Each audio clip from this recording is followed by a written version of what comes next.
You're not going to like this one. Not one bit. Considering I just did something about well, debt, right? Okay, so let's dig out. Once I read this, I'm going to dig out my copy of Debt Free Graduate. I'm going to tell you some things from it. I'm going to just do that right now.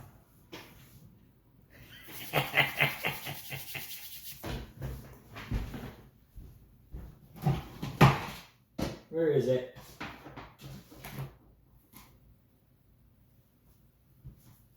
Not quite what I was looking for, but you know.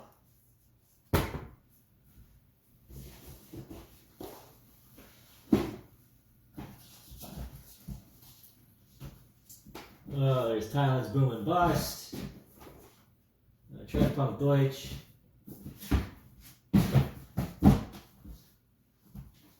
A&P Mechanics Handbook. For all you Yanks out there, if you didn't look at my Instagram, I got a copy. Do you?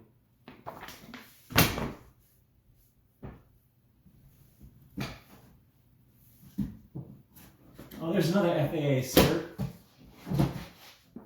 Oh, look at that.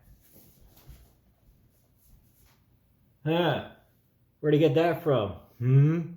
Some of you guys down there get your licenses out of a Cracker Jack box.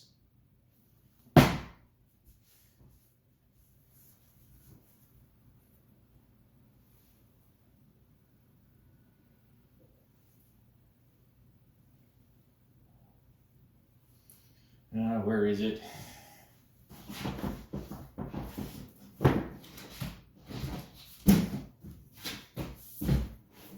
Actually, let's use Thailand's Boom and Bust. Right there, that's a good one.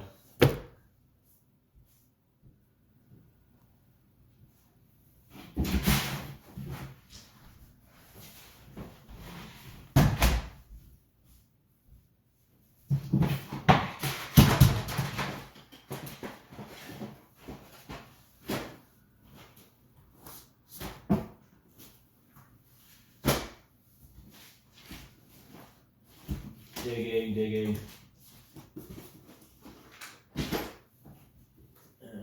Delaire, hey, how you doing, man?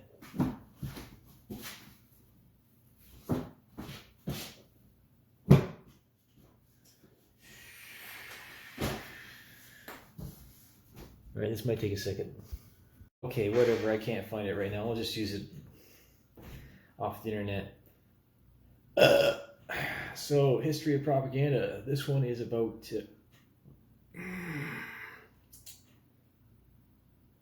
financial freedom. We are never free. You understand? There's always something else. The chains that bind us, especially in the modern era. And considering the construction of corporations. So again, I've cited this before. You know, I'm talking about the corporation as a documentary, but corporation means corpse. It's dead, right? It means body in Latin, but by definition it doesn't have life. It's a psychopath. You know, a psychopath doesn't blink that much. They don't, and they won't give you eye contact. They don't like giving you eye contact. They like to look away. You know, it's very hard to do that.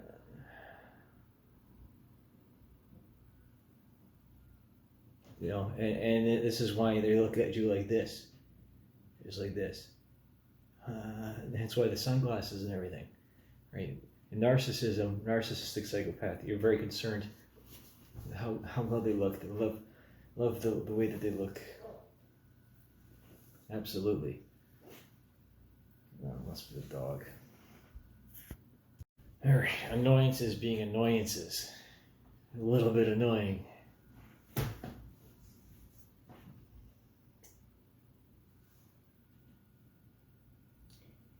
I'm a little peeved I can't find that copy.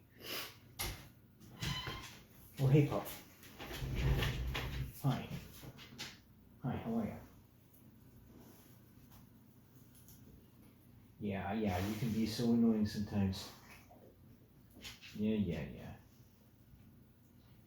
You flop your dog, you give him a little knuckle in the ear. Yes. Yes, I love you.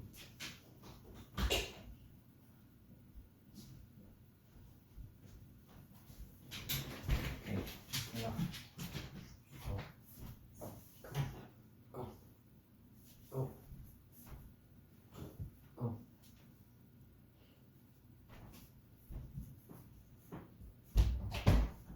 Roll or lay down. Take your pick.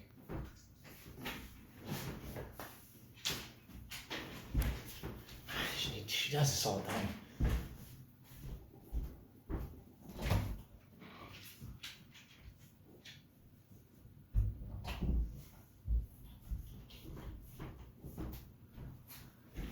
People think dogs don't have a sense of humor. They do. That one especially. All right, so as I was saying, financial freedom is propaganda. Because it doesn't deal with the corpse. I take a sip of coffee here because it's like 6 o'clock in the morning, whatever. I'm going to start with something from the Bible. So we'll start with the parable of the wicked tenants. Then Jesus began to speak to them in parables. A man planted a vineyard. He put a wall around it, dug a wine vat, and built a watchtower. Then he rented it out to some tenants and went away on a journey. At harvest time, he sent a servant to the tenants to collect his share of the fruit of the vineyard. But they seized the servant, beat him, and sent him away empty-handed. Then he sent them another servant, and they struck him over the head and treated him shamefully. He sent still another, and this one they killed. He sent many others, some they beat, and others they killed. Finally, having one beloved son, he sent him to them. They will respect my son, he said. But the tenants said to one another, "This is the heir. Come on, let's kill him, and the inheritance will be ours." So they seized the son, killed him, and threw him out of the vineyard. What then will the owner of the vineyard do? He will come and kill those tenants, and will give the vineyard to others. Have you never read this scripture? The stone the builders rejected has become the cornerstone. This is from the Lord, and it is marvelous in our eyes. At this, the leaders sought to arrest Jesus, for they knew that he had spoken this parable against them. But fearing the crowd, they left him and went away. Think about that for a second.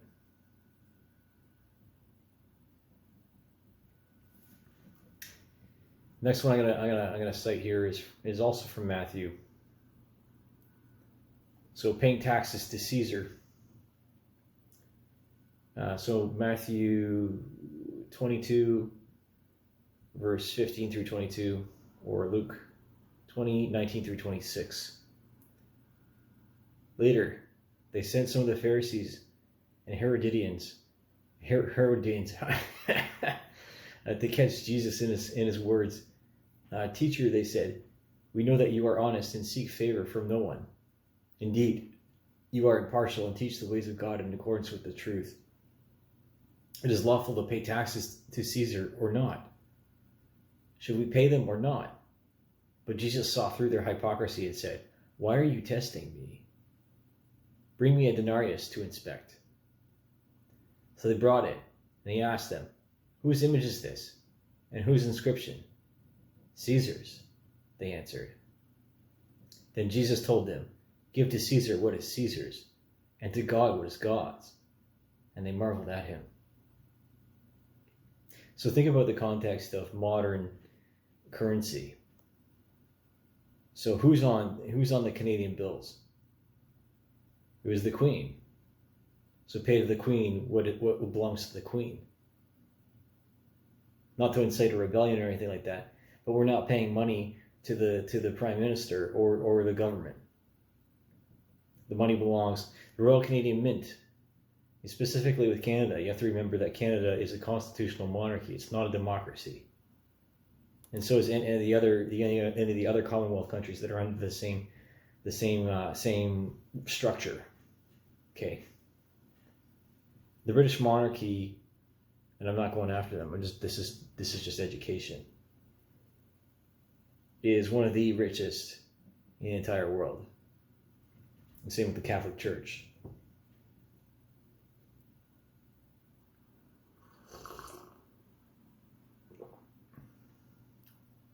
A lot of people don't even know these facts. And it's an illusion. And I tell you right now, I bet you all the money in my wallet that the British Crown ain't happy right now. Because they need subjects in order to support their militaries and to stay in power. You know, the fact that all of these armed forces are currently decimated by refusals to work or attrition from the ranks because of objections. And then the veterans are not getting their pensions because they didn't stay. The people from the regular forces or from the reserves don't stay in to the 12 years to get their CD. That's correct. Let's look that up.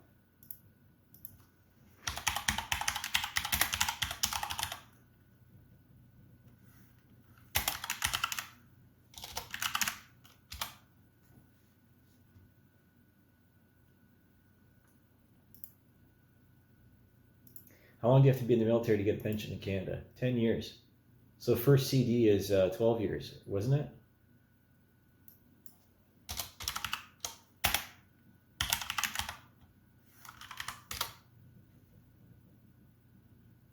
Yeah, 12 years. Regular or reserve forces. So bars awarded for every 10 years thereafter. Made lifers, how you doing, guys? Respect for that. I would have been a lifer. I think so. Things happen.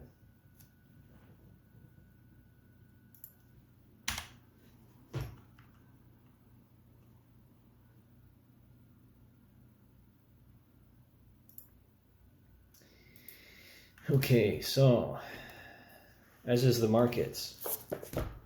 Let's try and pick something out of this one here, boom and bust.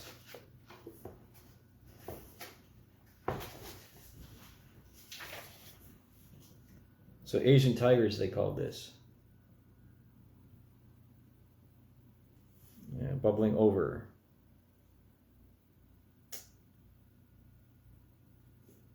So 94, that's page 94. This was published in 1998 here. So historical perspective, just because a text was published a long time ago doesn't mean it's less relevant. And actually in the age of the internet, anything published before the internet is of extreme relevance because it might not have been digitized.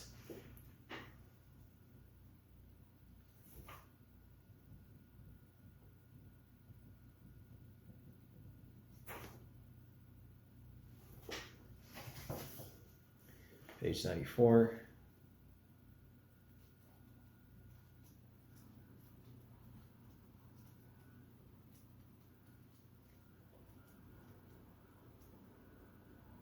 Manpower and women power. That's a good one.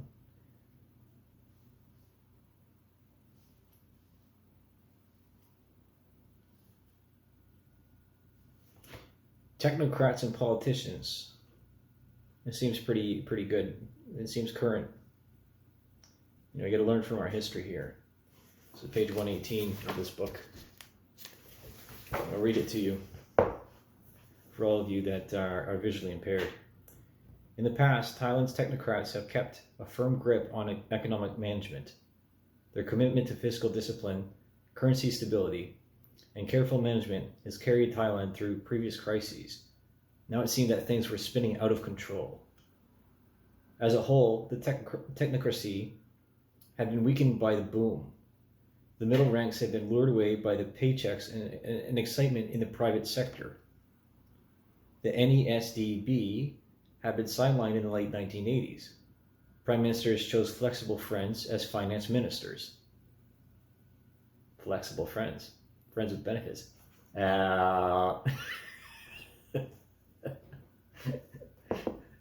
Excuse me. I just farted. I don't care if you think I'm disgusting. At least I'm not AI.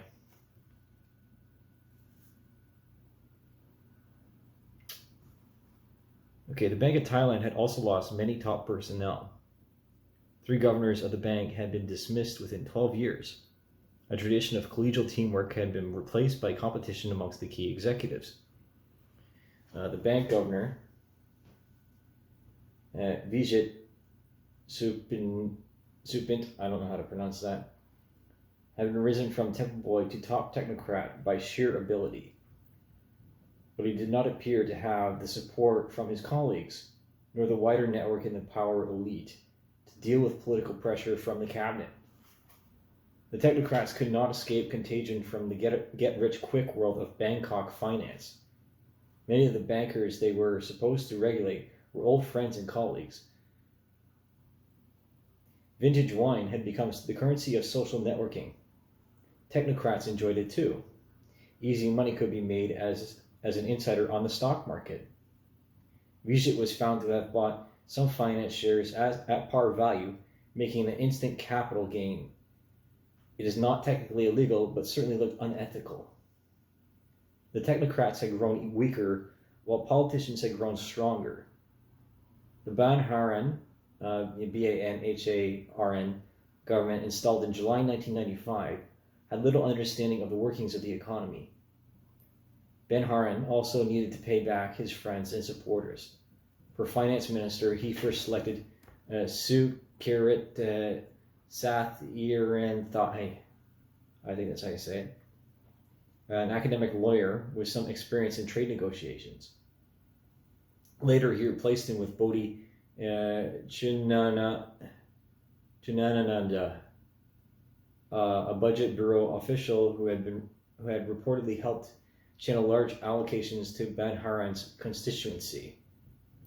Neither had any experience in macro management or any base of political support.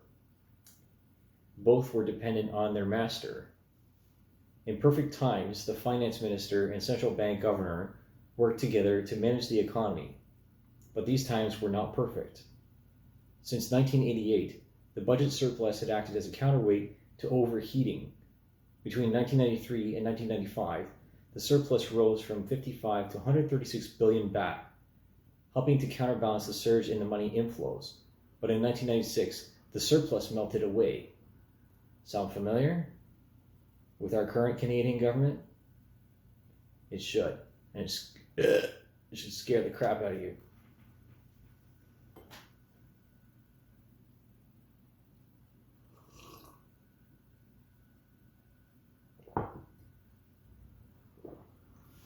They taught this in one of my university courses.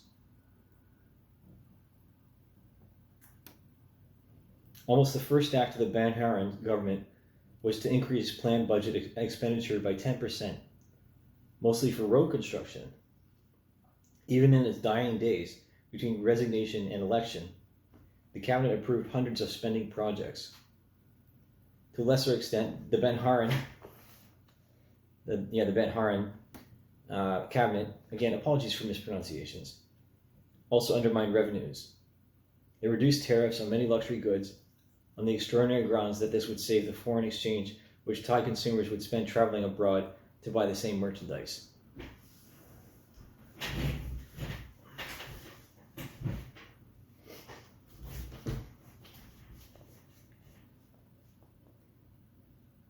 Okay.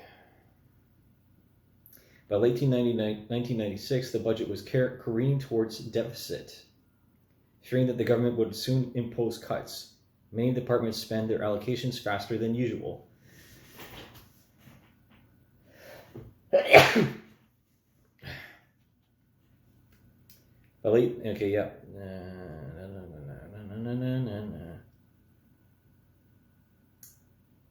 successor, Chavalit government found it difficult to combat the deficit because so many budget funding So much funding, the budget funding had already been committed.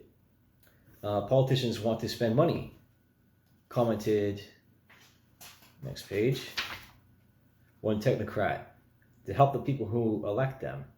You cannot expect them to put stability ahead of all else. On Christmas Day 1995, the head of the Stock Exchange Commission was fired for revealing sensitive information. He was known to be a professional, if a little indiscreet. The evidence against him, based in part on wiretaps, smelled of political victimization. He had reportedly resisted political pressures and possibly been rude about Ben Harn. He also had been a rival of the Bank of Thailand governor, Vijay Supinit, who executed the dismissal. Both the firing and Vijay's involvement showed how the technocracy had become entwined with the politics. This is the danger. And this is the danger we're facing right now. Because if I'm going to cherry pick information for this argument with this book and give it a historical context, this is backwards. Because this is context to China for current day. You're talking about, Evergrande, the bank collapse, or the bank deflation from overextension in China. This happened during COVID.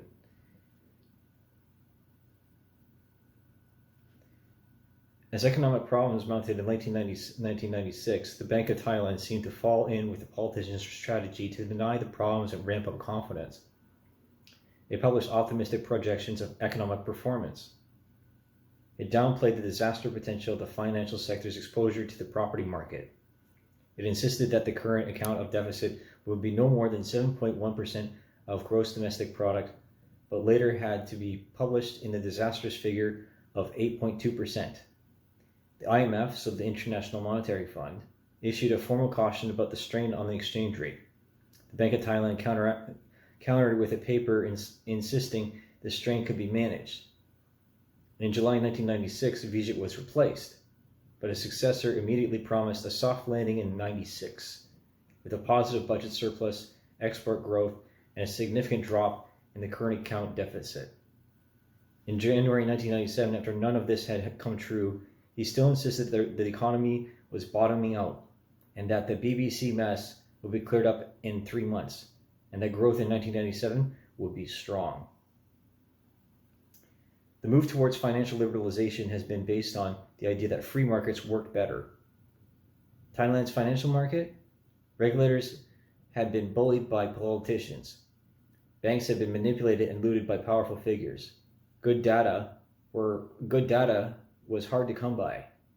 Leading financial companies had been playing pyramid schemes. Property companies had inflated land values and cooked the books. With so much influence and non-transparency, how well could the market operate? This is scary similar to what's going on right now in Canada. The parallels, especially after COVID, the pressures on individuals that leads to suicide, and that the finances are okay. That's propaganda by the finance minister in order to maintain confidence and the security of the government. Be back in a second. Boop. Okay, so now I got a little bit more time. Yep, let's continue on with reading this, because it's I would say this is required reading, and hence why it was required reading in the course back in 2005 or 2006. So burst.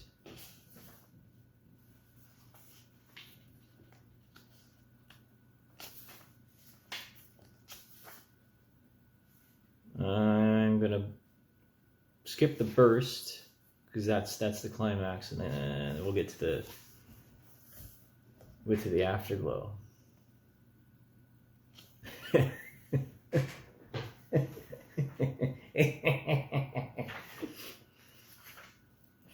Right,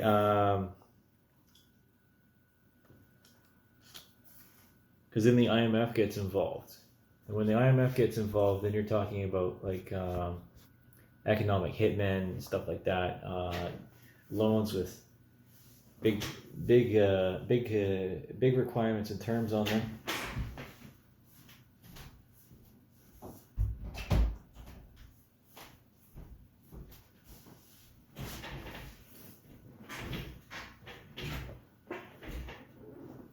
Yes. Anyways. Okay, so I'll read from Bubbling Over. This is from page 125. The boom made Thailand famous. In 1 week, 7 major international publications ran a lead story on the economic crisis. Manufactured exports had driven the boom. From the early 1990s, growth faltered.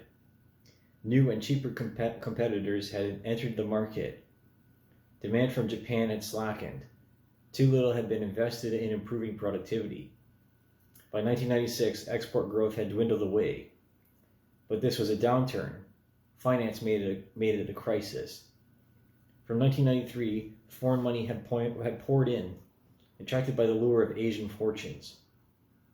The inflow obscured the export slowdown and pumped up bubble economy of inflated assets, overbuilt property, excess spending, and incautious investment.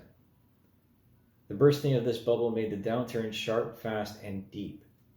But bursting bubbles are common features of the final stages of a cycle. Thailand's 1997 crisis was worse than elsewhere, worse than before. The technocrat institutions, which had built such a reputation for careful management, failed to cope. They were weakened by the loss of people to the private sector.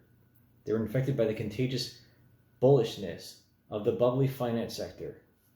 They were tempted and intimidated into collusion with the world of crony politics. And finally, they seemed to panic, losing the reserves on gambles against the hedge funds, pouring 10 to 15% of gross domestic product into the black holes forming in the finance industry, and finally printing an unknown amount of money. The bubble burst in long strings of zeros. The end of Thailand's boom, someone commented, was like watching a car crash in slow motion. Perhaps a better metaphor lies in the agonizingly slow movements of the Thai classical drama. On stage left, the troops of the Thai exporters circled in a dance of decelerating tempo. Center stage, the fattened up bird of finance miming a slow motion plunge from heaven to earth, and at right, the princes and nobles of the Thai technocracy, ancient weapons raised, frozen into a stock-still tableau.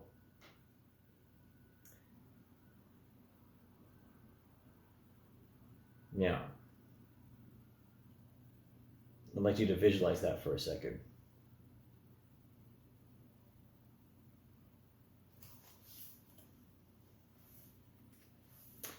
In summary, by my observation, we're in Thailand right now, here in Canada.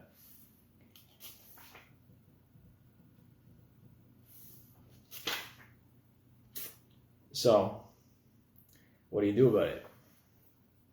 I don't have an opinion on that because I'm trying to address this again with the history of propaganda and its context to the current day. Because, like, again, if I don't relate it to something in the here and now, then it's a lot harder to understand. But if I were to give you financial advice, it would probably be put your money into hard assets, something useful, tools, gold or silver, a value store, something along those lines, something that doesn't is a hedge against inflation. Because if you look about the recent history, how long ago was it? Like the flipping boom, house.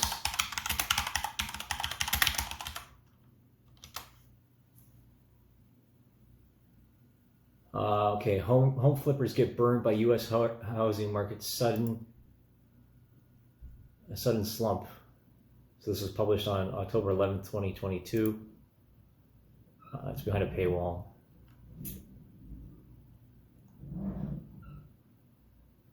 Anyways, failing demand and rising interest rates mean some investors are likely to take losses on quick deals.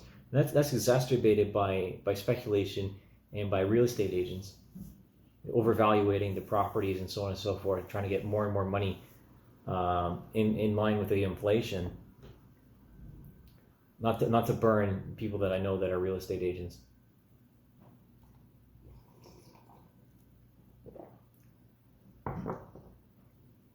A 2007 flashback.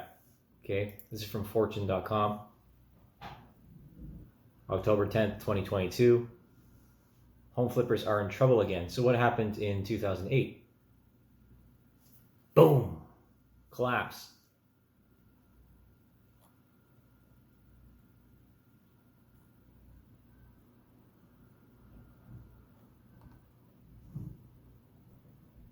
I gotta find something that's not behind a paywall here. Okay, so off Atom, ATTOM, Atom Data, December 15th, 2022. Home flipping declines again across U.S. during the third quarter of 2022 as investor profits hit 13-year low. This is Irvine, California, December 15th, 2022. So ATTOM, a leading curator of real estate data nationwide for land and property data, today released its third quarter 2022 U.S. home flipping report showing that 92,422 single-family homes and condominiums in the United States were flipped in the third quarter. Those transactions represented 7.5% of all the home sales in the third quarter of 2022, or 1 in 13 transactions. The latest portion was down from 8.2%, or 1 in every 12 home sales in the nation during the second quarter of 2022. It was still up from 5.9%, or 1 in 17 sales in the third quarter of last year. Despite the decline, the home flipping rate during the third quarter of this year still stood at the third highest level in the past decade, below the high point of 9.7% registered in the first quarter of 2022. This classic good news / bad news report for fix and flip investors, says Rick Chagra, Executive Vice President of Market Intelligence at Atom. While flipping activity in the third quarter was among the highest on record, gross profits and profit margins declined significantly, reflecting the overall pricing weakness in today's housing market. So basically it's becoming more risky.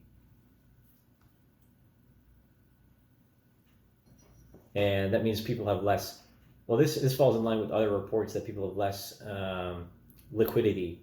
They have less money to spend, less to invest, and people aren't able to get as much money from lending services. It's also exacerbated by interest rates.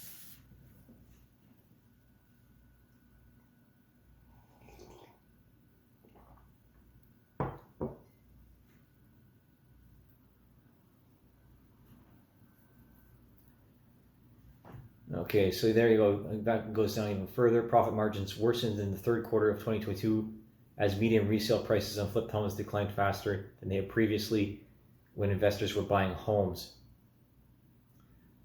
Yeah. So this is a bit of propaganda here. They're trying to soften the blow in stating this, but this is really, really scary stuff. It doesn't, and then like you consider the boom and bust of cryptocurrency recently. In the fall of last year, it rose, and then through December and January of last year, it rose to what, $84,000 BTC.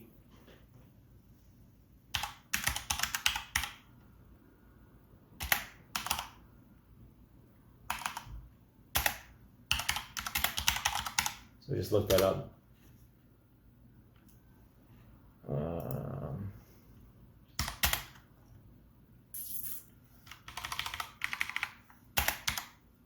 CAD, losing CAD dollars.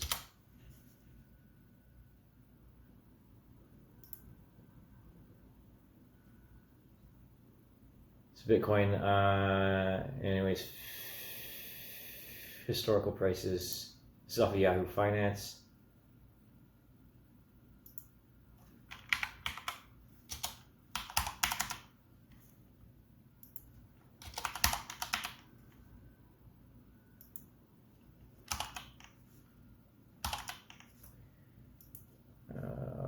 To 30.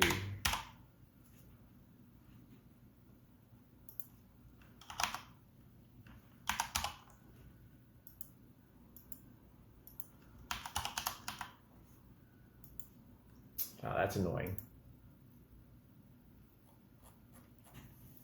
Let's scroll down here.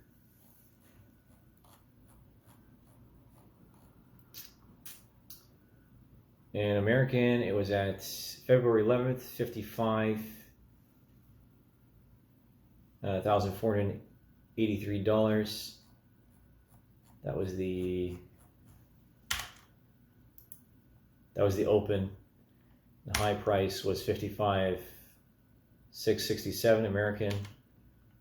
Lowest on that day was $53,620. So let's do that to Canadian dollars.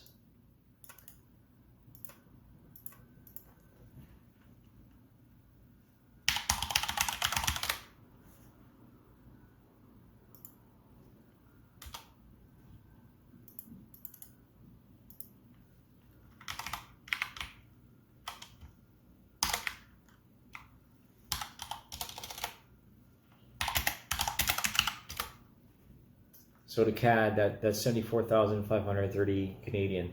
So that falls in line with what I remember. And that just goes to the ebb and flow of people's investments. You know, when something's not working, they will switch to another market. And that's classic. Currency trading right there.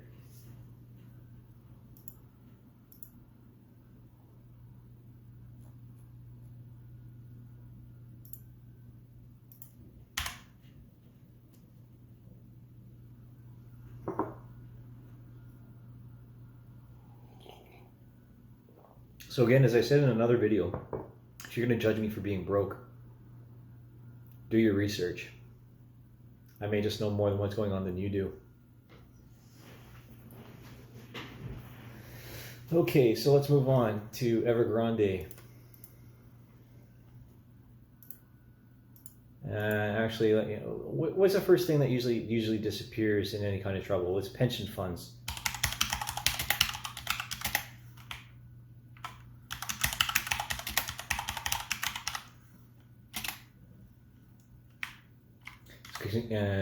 Canadian pension funds.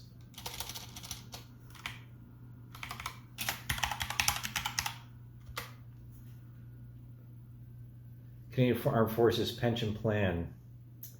So a lot of you that are watching this will know exactly what this is about.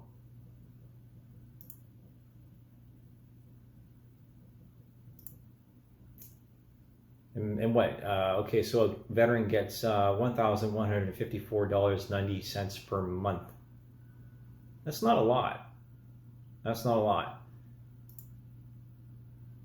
Considering, okay, so if you want an apartment somewhere, the average in a lot of larger city centers is around $2,000 at this very moment. Right now. Disgusting.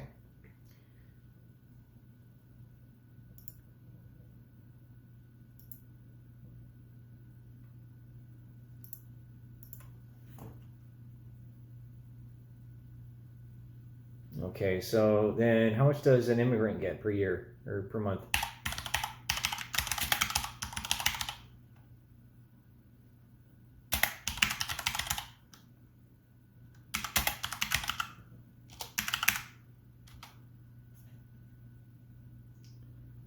Financial supports for government-assisted refugees.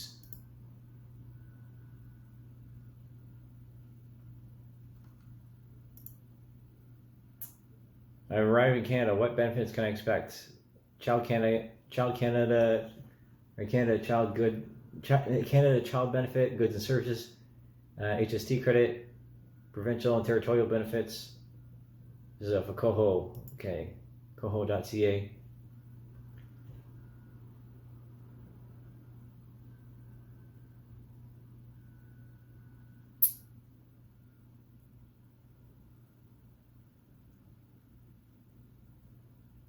You can calculate, okay, so Canada Child Benefit. You can calculate how much you can expect this particular benefit at Canada's benefits website. If you make less than $32,000.28 as a family, you will qualify for the full benefit of amount of $569.41 a month per child for children under 6, or $480 41 cents per child for children between 6 and 17. The amount can make a huge difference for parents, yada yada. GST and HST credits. Again, payment is based upon the number of children that you have, your net family income, your marital status, and some other factors. This year, you could get to up to $456 if you are single, $594 if you are married or have a common law partner, or $157 each child under the age of 19. So the more children that they have, the more money that they get. But it doesn't actually, the people that come here are very smart and they can get by on very little because this is the most money that they might ever get. Okay, so let's calculate that. So if someone has 3 children,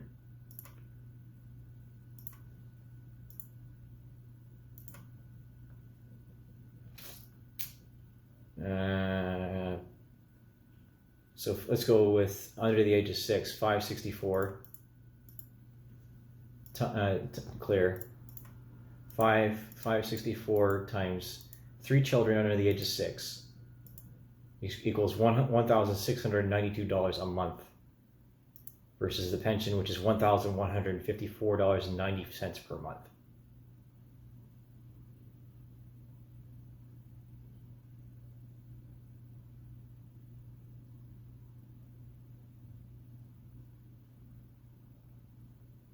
If you don't know that information, that should scare you, because that says the Canadian government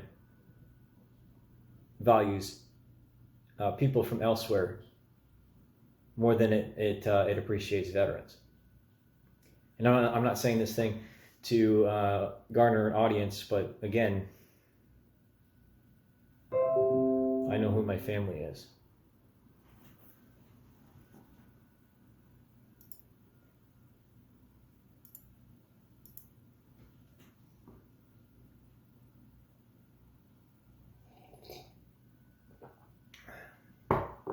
I don't wish to follow in the footsteps of Hitler.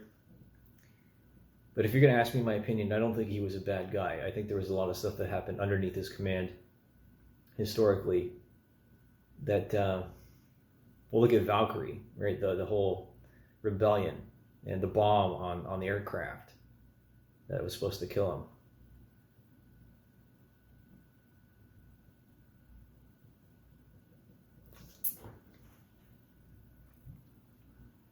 That's fucking terrible.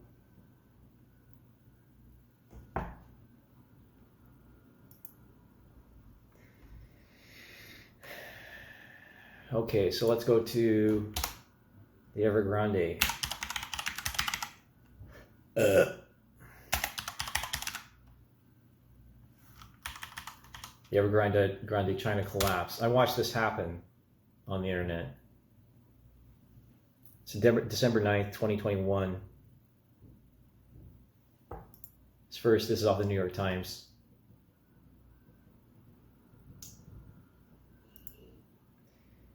Every once in a while, a company grows so big and messy that the governments fear what would happen if the broader economy, if it were to fail. In China, Evergrande, a sprawling real estate developer, is that company. Evergrande has the distinction of being the world's most debt-saddled developer and has been on life support for months.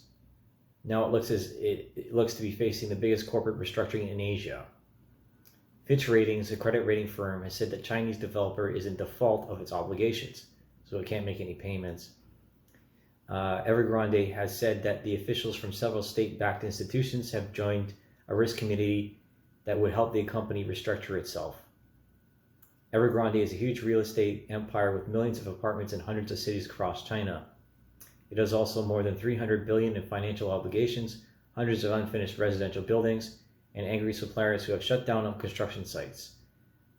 Things got so bad that the company paid its overdue bills with unfinished properties and asked employees to lend it money.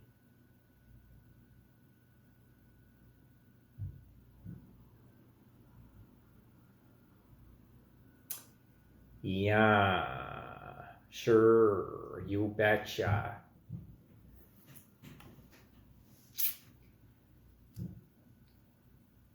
What happens next could reverberate through China's economy, affecting home buyers, more than 3.8 million jobs, and hundreds of thousands of employees who work for the company.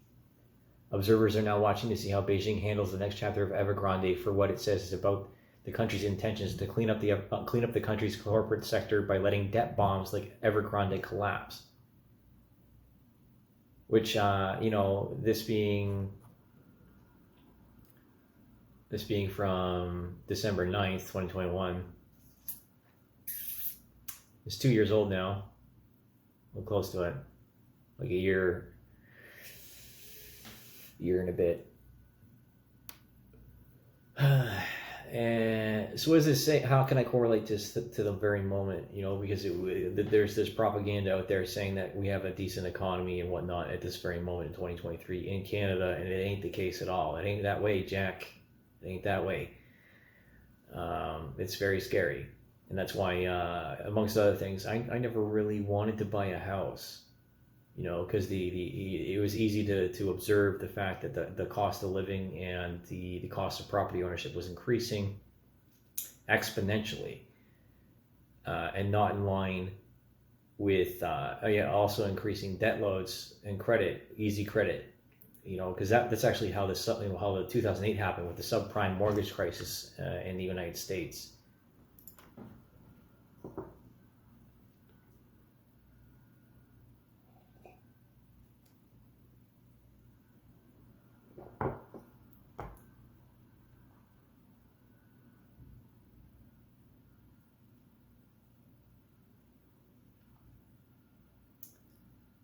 Absolutely disgusting. I can't even look at this anymore. The fact that, this is also the same for some, the single parents can apply for childcare benefits. If, I don't really know the particulars because I don't have any children.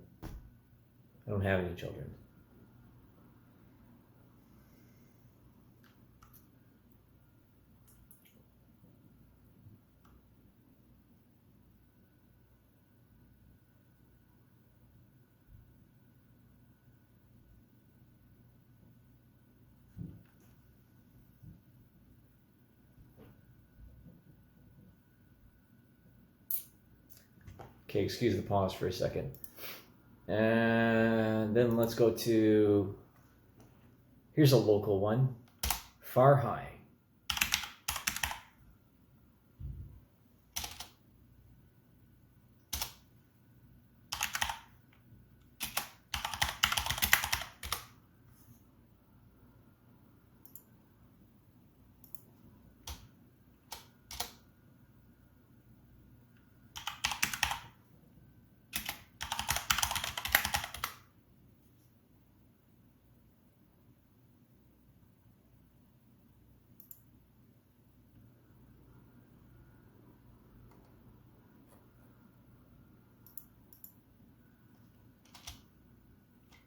Far High Holdings. I don't remember exactly how to spell it.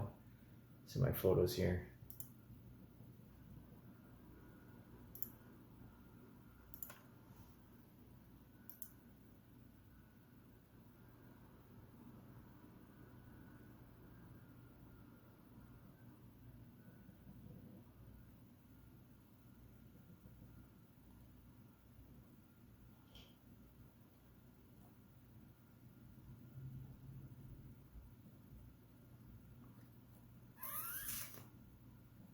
Where is it? I just took this photo. There it is. FARHI. Far High Holdings.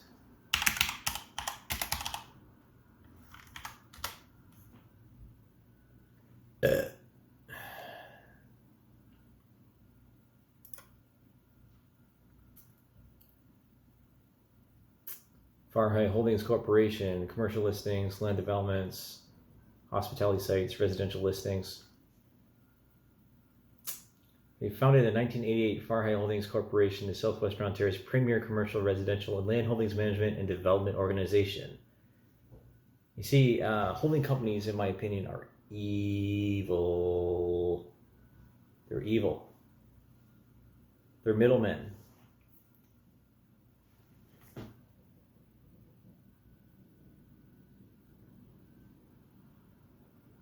extremely evil.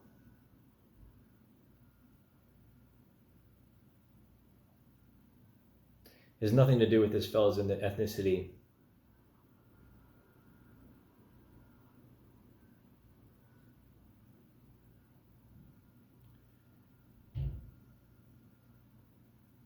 But he's not a very well-liked person in this area.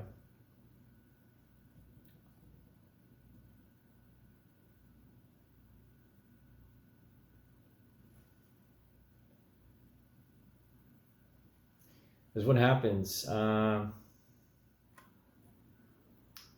there's a tendency to buy up these properties and then hike up the rental rates to make them unaffordable to start up businesses. Because there's a intermingling between politics and commercial. You see, the revolving door of politics and private sector, just like with the military industrial complex and the medical industrial complex. So he who has the gold makes the rules. And if it's going to be like the rule of possession.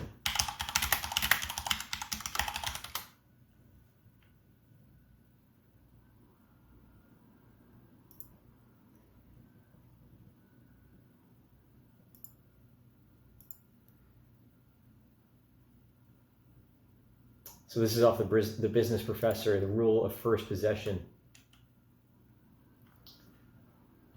The first person to reduce previously unowned things to her possession becomes its owner. In reality, there are few things that have never been previously possessed or owned. Wow. That guy's eyes are freaking weird. His expression is really weird too. Huh. Yeah. Anyways, I'm running out of steam on this, so I've raised a couple of good questions and good topics here. I'm gonna go to one more. That's a popular hit piece right now. It's BlackRock.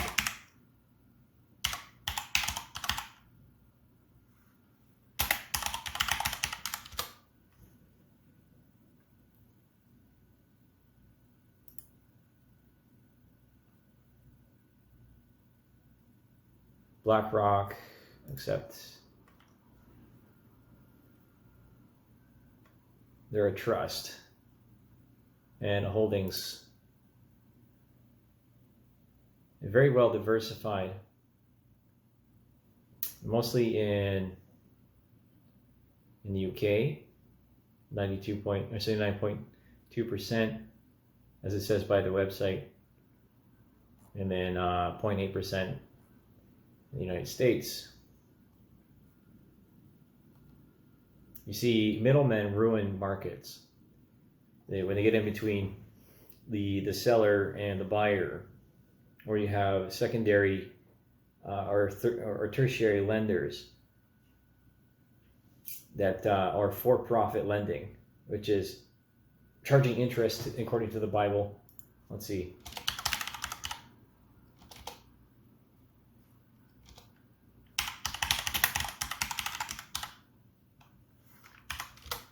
In the Bible. So this is from openbible.info. Exodus 22:25. If you lend money to any of my people with you who is poor, you shall not be like any money lender to him, and you shall not exact interest from him, or extract. There you go.